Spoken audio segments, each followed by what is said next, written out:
He just widened his electoral college lead once again. Just when you believed Trump could not improve anymore, he did in this new electoral poll across all 50 states. Today, we will be looking at the revised 2024 electoral map based on new polling averages, and we will fill in the map in poll closing order so you guys may see exactly how the map is actually going to color in red and blue on election night. Voting will finish in the first 6 states at 7 p.m. Eastern Time. Together they have 60 electoral votes. We will fill in the solid states first for both candidates. While Kamala Harris will carry Vermont, the most liberal state in the nation, Donald Trump is quite likely to win Indiana, Kentucky, and South Carolina. Turning down to Virginia, we do have a rather fierce competition here. Although Joe Biden won the Commonwealth of Virginia by a double-digit margin in 2020, the state has been trending right in recent years, with Kamala Harris leading by just 6.4% in the polls. Her only holdup is a fresh poll showing her up by 11 points, a wholly unrealistic margin. Virginia will most likely be decided by less than 5 and show as lean blue on our map. Kamala Harris is not going to be able to replicate Joe Biden's success in Georgia from 2020 either. When Biden won the Peach State in 2020, he became the first Democrat to win in almost 3 decades. Today, Donald Trump leads with 0.9%. Trump swiftly retook the advantage, and it is evident that he is going to win Georgia back, a state he carried by 5 points in 2016. So on our map today, the state is going to be tilt in favor of the GOP. He is ahead in every single recent poll except 2, and coming down to the graph, Kamala Harris only held the lead for a very short period of time, basically a week in early September. At 7:30 p.m. Eastern Time, voting will finish in North Carolina, West Virginia,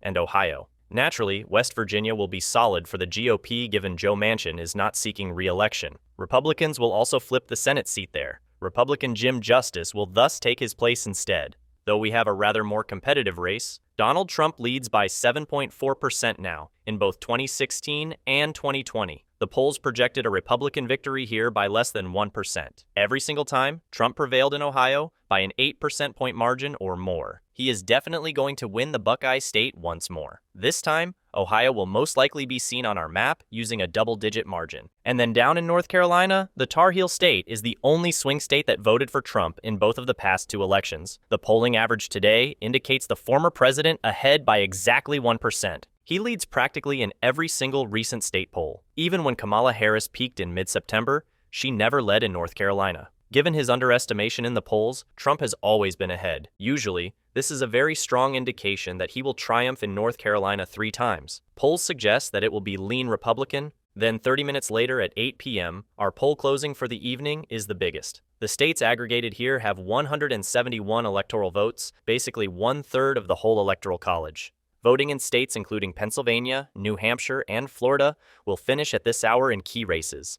Initially, though, we will fill in the solid states. Donald Trump will most certainly prevail in Oklahoma, Missouri, Tennessee, Mississippi, and Alabama. Once more, he will rule the Deep South, while Kamala Harris is the strong favorite in Massachusetts, Connecticut, Rhode Island, Maryland, and the District of Columbia. She is also on track by probable margins to win in Illinois, New Jersey, and Delaware. Rising north, we find Maine and New Hampshire, 2 races where Harris is most likely going to win. She simply isn't going to win in many of the surrounding northeastern states, though, by as comfortable of margins as she would wish. Kamala Harris is thus on target to beat Trump here by 7.8%, beginning in New Hampshire based just on the polling average. Actually, this exceeds Biden's 7.4% margin of victory from 2020. This is not going to happen, obviously. Kamala Harris will not outperform Joe Biden, although the polls here greatly overestimate her support. Based just on the numbers, the Granite State is most likely blue. She leads by a ridiculous 11.7%. While still in Maine, Kamala Harris cannot possibly win Maine by double digits when Joe Biden merely secured the state by 9. But based on just the facts, Harris is likely Democratic in Maine's 1st district. Harris is going to win by a good margin, and in the 2nd district, Trump will also carry that by a strong margin. Then Pennsylvania boasts the most significant race on the map. Not one state is going to be more important than the Keystone State for both candidates. It basically opens the road towards triumph. Should Trump prevail in Pennsylvania, the contest is over. Should Kamala Harris prevail in Pennsylvania, she finds herself in a rather advantageous position to be the 47th president. Looking at polling now, however, Donald Trump leads by 0.5 percentage point. The most recent Rasmussen report points to Trump 3 points ahead. Given the past polling we have seen, this is a very encouraging indicator. Clinton was expected to secure the state in 2016 with a 6.7 lead. but she lost the state completely. Biden underperformed the polls by almost 5 points in 2020. Pennsylvania has always been close, but Trump's margin is most definitely not large. Still, the former president is in a quite strong posture when compared to his past performance. Pennsylvania will thus show on our map as tilting red for him. To win the Electoral College, that will be more than plenty. And now, to cover Florida.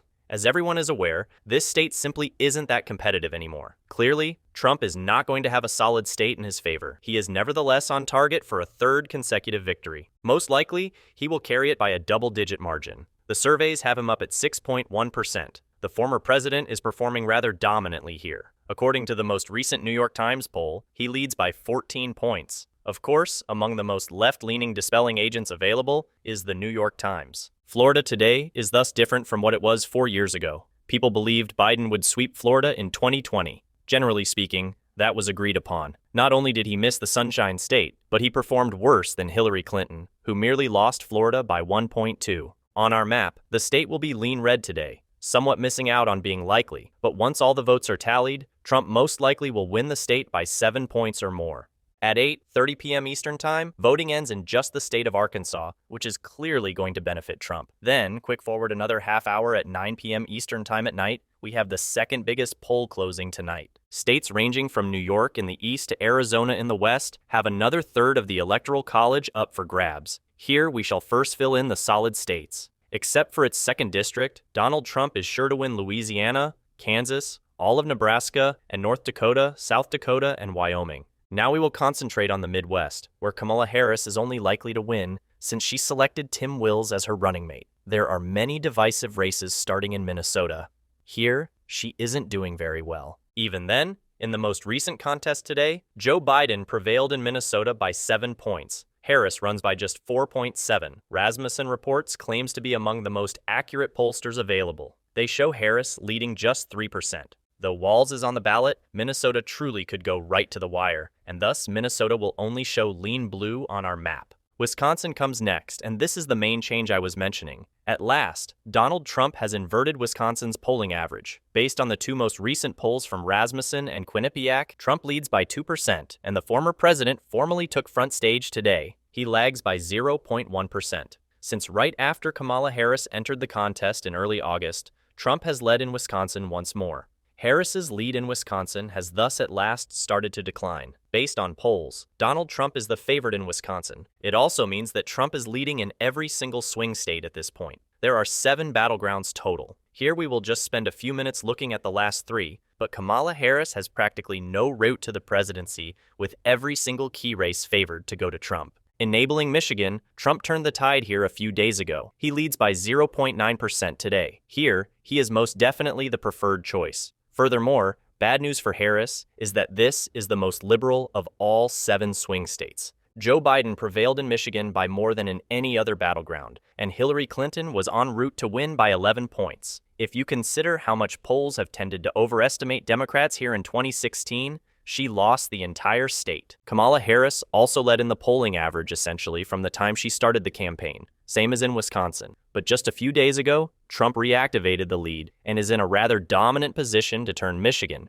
a state he acquired in 2016 but lost in 2020, back around. On this map, it is just slightly turning red. Based on the only poll, Donald Trump is en route to win by 4 points in Iowa. Clearly, this poll is flawed. Trump will carry the state by at least 8 to 10 points, but the data alone indicates that it will be lean Republican. Harris averages 10 points leading while in Nebraska. Usually blue, the second district will be. Kamala Harris is only unlikely to win by 13.5. She is then in New York, the Empire State, a solid blue state in every single election since 1992. The vice president has a quite poor margin. On our map, it is probably Democratic. We will now descend into the Sun Belt, where we have 4 controversial races. Though their degree certainly differs, Arizona will prove to be the most competitive. Democrats are actually defending a race here. In 2020, Joe Biden carried the state at 0.31%. Since Bill Clinton in 1996, he was the first Democrat to claim Arizona. However, if you looked at polling today, this state does not seem to have been blue in the past election. Donald Trump averages 1.4% leading, and based on the most recent New York Times poll, he really leads by an amazing 5 points, far more than his 3.5% margin of victory from back in 2016. Examining the average over the past few months, Kamala Harris only led in the state during a very brief 2-day period. She peaked during the Democratic convention here. At every other point, against Biden or now against Harris, Trump has led Arizona in polling. He is definitely en route to reclaim the state. Arizona is going to turn lean Republican and flip in favor of the GOP. Following Colorado and New Mexico, these two states Biden easily scored double-digit margins in the past election. Today, Kamala Harris is performing noticeably worse. Based on the one poll available, she leads by 11 points in Colorado, which seems reasonable. She will, however, clearly win by a far smaller margin since this poll is funded by Democrats. She leads by 8 points in New Mexico. Biden carried the state by 11, and this is rather stretched as well. At most, it's likely going to go to Harris by 7% points. Based on the polls, Colorado and New Mexico will thus be probably blue, yet it is quite likely that these polls are exaggerating Democratic support. Finally, in Texas, the Lone Star State will be a huge gift for the GOP. Naturally, Donald Trump is going to win the state. Actually, he will be winning it 3 times in succession. He follows at 5.8%. He is obviously going to win. In practically every poll, he leads.